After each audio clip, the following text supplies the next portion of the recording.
Hi, it's Miss Hassler, middle school counselor at Lincoln. Thank you for tuning in. Last week we talked about the importance of having family time. That's part of a larger conversation as what are you doing with your time doing this distance learning? So we're going to talk a little bit about setting up a routine today. Setting up your routine is super important with all this extra time being at home because we know being on a routine helps to create more success and just better mental well-being. We talked a lot about routines with your kids the first 3 weeks, and we're going to revisit them in advisory this week when we talk about being your routine as something that you can control. We're giving the students a tool, and I also share that tool here as well that has a weekly schedule built in half-an-hour increments. You can add Saturday and Sunday to that as well as you'd like. When you see it, it's Monday through Friday.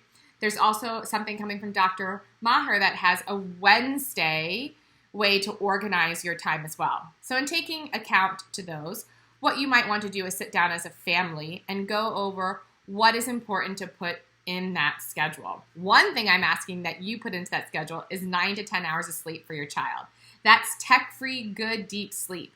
We know from medical and psychological research that it's something at this age that the kid needs 9 to 10 hours of sleep to be growing and developing and healthy through puberty, and also to help them focus and learn during the day. So once that's in there, and then you put your synchronous learning time in there, you as a family are going to say, what are we going to do with the rest of this time? Well, part of that is setting up your family values. So that's my first tip.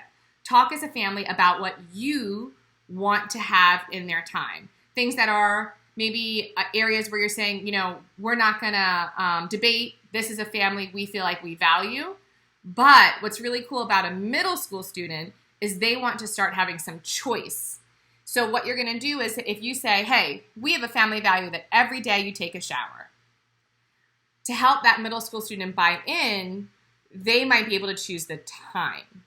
So that's my second step. My second tip is helping your child find choice in their schedule.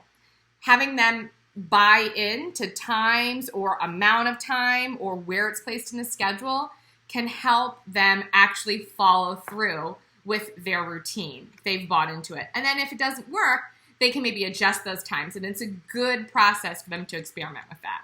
Another example of the flexibility might be something like, we value that we read as a family. And the child might say, but I want to read half an hour here and half an hour here. Or I want to read 2 hours at this time. Or I just want to read for 30 minutes at this time.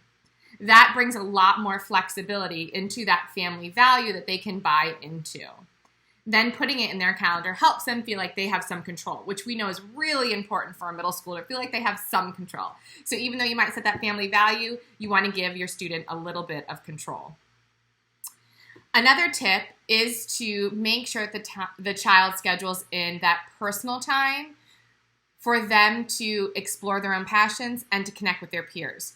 We know that this age is really important for identity development, and they're trying out new things. And so they might not know necessarily all the things they want to put in their schedule right now. So it's okay to put little blocks of time and just say free time that you're going to encourage them to explore some of their own passions or try something new out.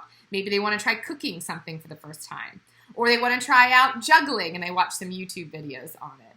So having that private time to be able to explore some different things, and then also scheduling some time to connect with peers. Last week, like we said, we talked about family time. As a teenager, it becomes much more important to also have peer time. It becomes just as important as having that family time as they're going through their teenage years. So making sure that there's time in their schedule where they're connecting with people their own age. It can be cousins and family members who all are maybe in your neighborhood or your area or across the world. And same thing with friends. It could be friends or classmates or people they've gone to school with before, but making sure that people who are around their own age, they just get to have some free time with, whether it's chatting online or whether it's playing video games. We'll talk about that subject more about how to help them connect. But for today, just working with your family this week on their schedule is going to help them set up to success.